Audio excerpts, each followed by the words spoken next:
जो अपने स्वरूप में स्थित हो गया है उसकी प्रज्ञा, उसकी बुद्धि स्थिर हो गई, प्रतिष्ठित बुद्धि वाला है, उसको कोई नहीं हिला सकता।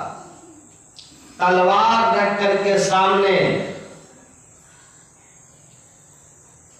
तेग बहादुर को औरंगजेब ने कहा कि या तो तुम मेरे अनुसार इस बात का खंडन कर दो कि कोई भी मनुष्य शरीरधारी ईश्वर अल्लाह नहीं हो सकता।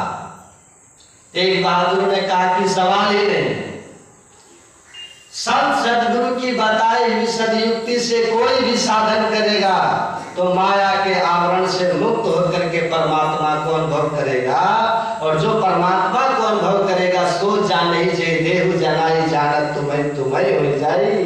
वो ईश्वर को पूर्ण समाधि में जानने वाला महापुरुष ईश्वर ही हो जाता है। उसमें और ईश्वर में कोई भेद नहीं रहता है। मंसूर भी कहता था अनहलक मैं ब्रह्म हूँ, अहम ब्रह्मास्मि, मैं ब्रह्म हूँ, मैं ब्रह्म।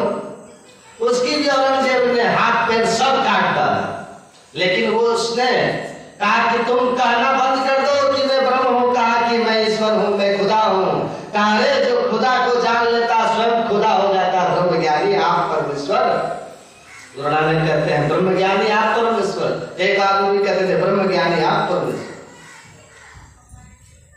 मंसूर भी कहते थे अनहलक मैं ब्रह्म हूँ। उपनिषद के ऋषि कहते हैं हम ब्रह्मास्मि, मैं ब्रह्म हूँ। कब? जब माया के आवरण से मुक्त होकर परमात्मा में जाकर के सूरत पूर्ण समाधि में मिल गई तो जीव शिव को जान लिया। जीवा शिवा, शिवा जीवा, सह जीवा केवलो शिव। वह जीव पूर्णतया शिव हो गया, उसमें और शिव में ईश्वर में कोई भेद नहीं रहा। फिर द्वैतता कछु नहीं रहेगी, ईश्वर से आपका कोई भी भेद नहीं रह जाएगा। आप ईश्वर से अभेद हो गए, मतलब स्वयं ईश्वर हो गए।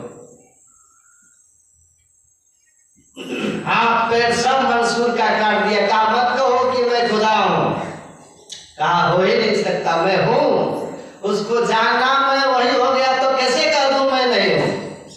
हाथ पैर सब काट लिया। जीवा काटने की जब बारी आई तो मंसूर ने कहा कि ठहरो, जीवा काटने से पहले एक प्रार्थना तो कर लेने दो।